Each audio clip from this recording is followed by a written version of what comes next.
J'ai un secret. Quand j'étais petit, j'étais un fan absolu des Winx. Les petits garçons à l'époque, ils rentraient, ils regardaient Ben 10, Galactic Football, Yu-Gi-Oh! Et puis t'avais moi qui rentrais, qui déposait mon sac et qui se mettait à écouter. Si tu le veux, demain tu peux être avec nous.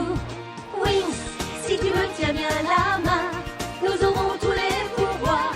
C'est nous, les Winx, la source d'énergie, nous donne la magie. Nous lutterons pour battre enfin les filles. Non, mais faut vraiment comprendre que j'étais pas juste fan, hein, j'étais obsédé. J'avais le sac Winx, les livres Winx, les stylos Winx. J'aimais les Winx, je courais comme dans Naruto. En plus de ça, ma couleur préférée c'était le rose. Et après, je me demande pourquoi est-ce que je me faisais bully.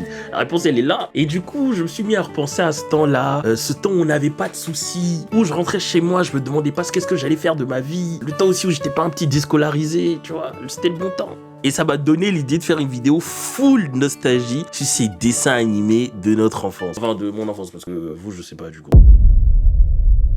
Alors, pour ceux qui auraient un trou de mémoire, les Winx, c'est l'histoire d'une jeune fille qui s'appelle Bloom, qui a grandi sur Terre et qui va faire la rencontre d'une fée appelée Stellar. Voilà, bon, suite à cette rencontre, elle va découvrir qu'elle a des pouvoirs, elle va aller avec Stellar dans leur école de fées et elle va faire la rencontre de 4 autres filles, Tecna, Flora, Musa et Layla. Personnellement, j'avais une petite préférence pour Flora et Layla. En même temps, c'était l'une des rares représentations qu'on avait à l'époque. Qu'est-ce que je voulais que je fasse? Et puis à côté des fées, t'avais leurs mecs, leurs chevaliers servants en gros. Mais bon, eux c'est les mecs, on s'en fout, on va pas se rappeler leur nom. Sauf Riven, lui c'était mon gars, bien méchant, bien toxique. Il a sûrement inspiré une bonne partie des futurs Toxic Boys, ce gars. Tu comprends rien à rien. Viens là, toi. La seule chose que je veux t'entendre me dire, c'est je reviendrai, je te reviendrai. Je t'aime, Musa. Et puis comment parler des Winx sans parler de leur rival maléfique, les Trix, Icy, Sarcy et Stormy. Je pense que ce qui faisait que ça marchait super bien avec elles, c'est qu'elles remplissaient à merveille leur rôle de sorcière. C'était des pétasses. Haricot ou pas haricot, Nut, tu sens toujours mauvais. Nous avons pris de gros risques en devenant invisibles pour quitter le cours. Tu sais ce que Riven nous a dit? Il nous a dit qu'il te trouvait insignifiant. Tu as compris, insignifiant. Moi, personnellement, ma préférée, c'était clairement Icy, la plus méchante, la plus cruelle. Elle était sans pitié, même avec ses sœurs. Même dans le nom, tu sentais qu'elle était déjà glaciale. Alors comme ça, on veut essayer de me congeler le cœur. On a l'air d'ignorer qu'il est déjà tellement froid que rien ne peut le geler davantage. Alors, normalement, il y a 8 saisons des Winx, mais pour moi, les vraies saisons, c'est les 4 premières. Les autres, tu peux regarder, c'était de la merde. Déjà, dans la première saison, à la fin, on apprenait que Bloom n'était pas une terrienne à la base, et qu'en plus de ça, elle possédait un pouvoir surpuissant, la flamme du dragon. Et dans la saison 2, t'as un nouvel ennemi qui apparaît et qui veut s'emparer de ce fameux pouvoir, justement. Je me souviens qu'à un moment, dans cette saison, t'avais une Bloom maléfique qui était juste incroyable. Je vous ai dit, hein, de base, mes préférés, c'était Layla et Flora, mais Bloom maléfique... Et t'as la saison 3 et qui est la meilleure saison dans mon livre. Meilleure, premièrement parce que t'avais le meilleur antagoniste de toute la saga Winx, Valtor. Ce mec a trop la classe, c'est une dinguerie. Déjà, le gars était grave puissant, c'était un sorcier hors pair. Mais en plus, c'était un de ses manipulateurs. Je me souviens, le gars pouvait te retourner le cerveau de n'importe qui. C'était un autre fuckboy, quoi. Et la deuxième raison pour laquelle la saison 3 est la meilleure...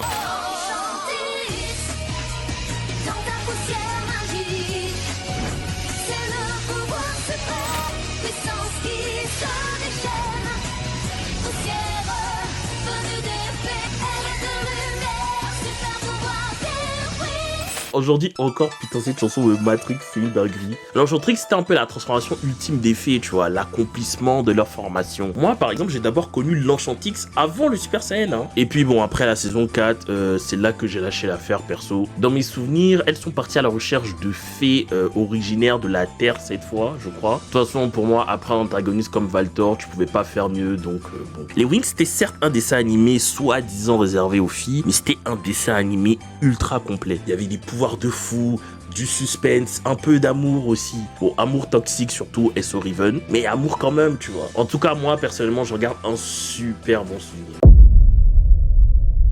Bon, il y avait les Winx, maintenant qu'Hilary, c'était pas commun pour un garçon à l'époque, ça c'est vrai. Mais je suis sûr que j'étais pas le seul. La diff, c'est que j'étais l'un des seuls à assumer. En même temps, quand j'entendais... Lorsque je t'ai vu pour la première fois, j'ai senti mon cœur s'envoler. j'étais dans tous mes états. Bon, pour ceux qui ont oublié ou qui assument pas, Hilary, c'est l'histoire d'une fille de 14 ans qui rêve de devenir une idol, une chanteuse quoi. Elle va faire la rencontre de Seiji Itawari, un jeune chanteur beau gosse, et elle va en tomber amoureuse. C'est un peu l'histoire classique du shoujo de l'époque. T'as une fille jolie qui va tomber amoureuse de façon superficielle d'un beau gosse super gentil. Sauf que lui, bien évidemment, il sent pas les couilles, il se concentre sur sa musique, il connaît son karaté. Et c'est là que du coup intervient la dernière caractéristique, le triangle amoureux. Et celui qui va servir de troisième larron, c'est l'ami de Seiji et accessoirement mon perso préféré aussi, Hiroto. Alors lui, c'est le mec un peu ténébreux, un peu méchant, un peu toxique. Oui, je sais, j'aime bien les gars toxiques. Le gars qui s'en fout qu'il arrive au début et qu'il arrive aussi qu'il aime pas. Sauf que patatras, à la fin les deux découvrent qu'ils ont des sentiments l'un pour l'autre. Au début, ils acceptent pas, mais au fil du temps, ils finissent par se laisser porter par leur amour. Alors c'est grave cliché comme histoire, pourtant ça marche. Bon, de un, je pense que c'est surtout lié au fait que les personnages sont super attachants. Déjà qu'Hilary,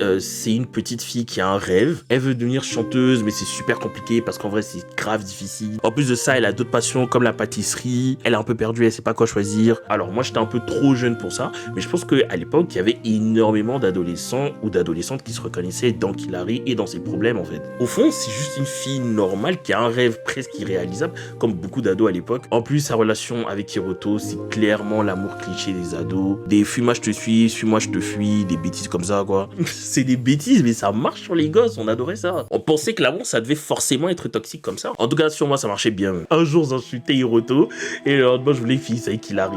Qu'est-ce que je te dis? On est tellement bêtes con, les gamins.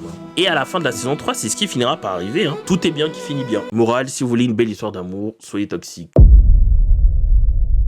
L'île des défis extrêmes. Oh là là là là. Je pense que ce dessin animé faisait ressortir le pire des vices de nos petits cœurs d'enfants innocents à l'époque. En plus, récemment, je me suis retapé des épisodes et c'est n'importe quoi. Déjà, est-ce que vous connaissez le nom originel de l'émission en anglais même? Ça s'appelle Total Drama. Ça veut dire que dès le début dans le nom, on sent que le but, c'est d'éteindre le candidat. En plus, contrairement à ce qu'on pense parfois, c'était pas un dessin animé américain de base, mais c'était un dessin animé canadien. En général, les Canadiens, on a un peu cette réputation d'innocent, de tout gentil, voilà, tout le monde nous marche dessus. Bon, c'est pas totalement faux, mais cette folie, c'est quand même nous. On est attaqué par une machine à boules puantes. Attendez, je crois que je commence à voir le bout du tunnel, je me sens bien.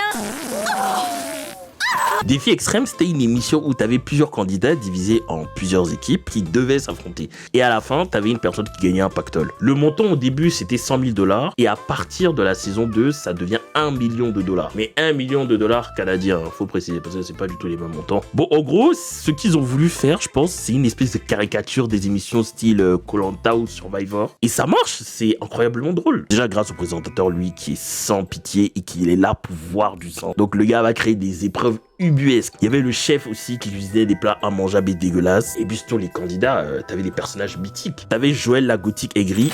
À chaque fois que je l'entends parler avec ses faux airs à la cool ou que je le vois mâcher la bouche grande ouverte, je sais pas ce qui me retient de lui mettre une tarte.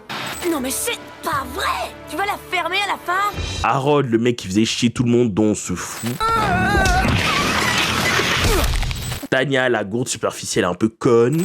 Dites, on s'est pas déjà vu quelque part? Je suis Louis Mercier. Le présentateur. Voire très conne même. Salut Lucas! Salut, Simon. Non, moi c'est Tania! Et puis t'avais Leishona, la queen. Black Power, je vous ai dit. C'était un peu un gros cliché de la femme américaine avec ses manies et tout. Mais moi, je l'adorais. C'était la queen. Bon tout le monde, je vous préviens, je suis pas là pour faire de la figuration, je suis là pour gagner. Yo cousin, tranquille? Oh, toi t'as vraiment un trop beau sourire. Vous connaissez une autre fille qui a les fesses aussi rebondies que deux belles femmes? Bon, il y avait Gontran, le bouffe-tout. En plus, il était vraiment dégueulasse. Entre des trucs qui sortaient de son nombril, ses pères.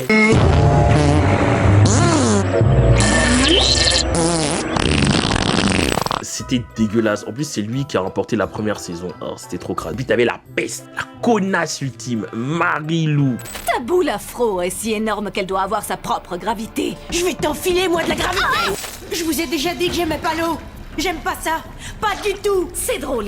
Pourtant, tu ressembles à une bouée. Je connais pas une seule personne qui aimait cette connasse. Franchement, elle était détestable. Elle manipulait les autres, elle faisait des plans pour mettre les gens dans la merde ou les monter les uns contre les autres. C'était la méchanceté incarnée. Et quand elle avait perdu ses cheveux, je sais plus si c'était à la demi-finale ou quoi. Oh, j'étais tellement content. En plus, dans la saison 3, il me semble qu'elle s'était mis en couple avec le nouveau BG de la saison là. Je crois son nom c'est Alejandro, un bail comme ça. En parlant des saisons, d'ailleurs, moi j'ai regardé que les 3 premières. Après le reste, j'ai drop. Et la meilleure, je suis désolé, hein, pas de débat possible, c'est clairement la 3. Défi extrême, la tournée mondiale.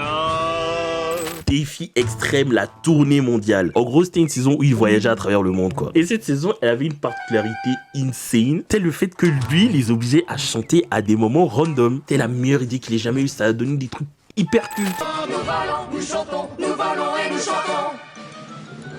Vole avec nous. C'est l'heure de s'aimer pour tous les scarabées.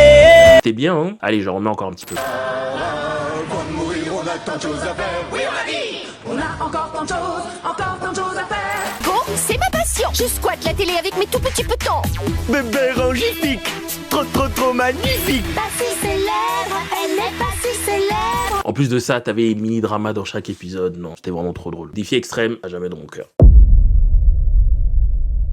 En vrai, je viens de me rendre compte que j'ai fait que des dessins animés de Télétoon, en fait. Et puis je parle du Télétoon originel, hein, pas quand c'est devenu Télétoon plus après, là. Alors, personnellement, Kailou, ça a quand même moins marqué que les dessins animés que j'ai cités précédemment. Et putain, ce que c'était drôle, quand même. Bonjour les amis. Alors, c'est l'histoire de Kailou, une grenouille qui est accompagnée de ses amis, Moignon le fou, quoi encore le bouffeur de yaourt et le GOAT, Monsieur Chat, va avoir des aventures dans un endroit qu'on appelle le pays trop mignon. Déjà, un truc que j'avais jamais accepté quand j'étais gamin, le fait que Kailou soit en réalité une fille. Surtout quand elle se transforme en monstre. Genre, ce gros truc dégueulasse, c'est une meuf. Bon, c'est un petit peu misogyne, j'avoue. Une femme, ça doit pas forcément être parfait, ça doit pas chier des pétales de rose, etc. Mais j'étais un enfant. Le but de leur bande, c'était vraiment de s'amuser. Et à chaque épisode différent, ils vont jouer un nouveau jeu. Et ça partait tout le temps en couille. Soit c'est Moignon l'écureuil qui faisait une dinguerie, le gars brûlait des trucs, faisait des bêtises ou quoi, ou c'est Monsieur Chat qui disait ou faisait des dingueries, et Kailou qui le termine. C'est pas pour m'en mettre plein les fouilles, seulement il me classe les... Monsieur ça. Kailou qui, je répète, était soi-disant censé être une personne pacifique, gentille, qui aime pas la bagarre. L'épisode le plus mythique pour moi, en tout cas celui qui est le plus resté dans ma tête, c'est un truc où il faisait du rap. Yo, la basket, c'est mieux que les noisettes. Ça rime avec des bêtes et ça rime avec des lettres. Tapinette, moyen, tu fais du bruit. C'est pas du bruit, c'est juste du hip-hop. C'est ce que font les stars du basket quand elles sont au top. Ah non, en fait, c'était un épisode sur le basket à la base, et à la fin, il faisait du rap. Je crois que c'était plutôt un truc comme ça. Devais aller en enfer. Et l'enfer c'est galère. L'éternité c'est trop long. Bref, la musique était incroyable. Surtout la partie de Monsieur Chat, c'était du niveau de Tupac. T'iras pas au paradis, arrête donc de me faire gaulerie. Surtout venant d'un mytho de ton gabarit. Mais le canard, lui, il a toujours la dalle. C'était gang. 04 9 67 17 23 19 54 represent. Voilà, je voulais juste faire une petite zone nostalgie, ça m'a replongé un petit peu en enfance. Et si ça vous a plu et vous avez retombé en enfance, bah n'oubliez pas de liker, tout simplement, et abonnez-vous, c'est important. Ça va nous permettre peut-être d'être réguliers. On va tous aller en enfer. Et l'enfer c'est galère. L'éternité c'est moins long. Avec des compagnons.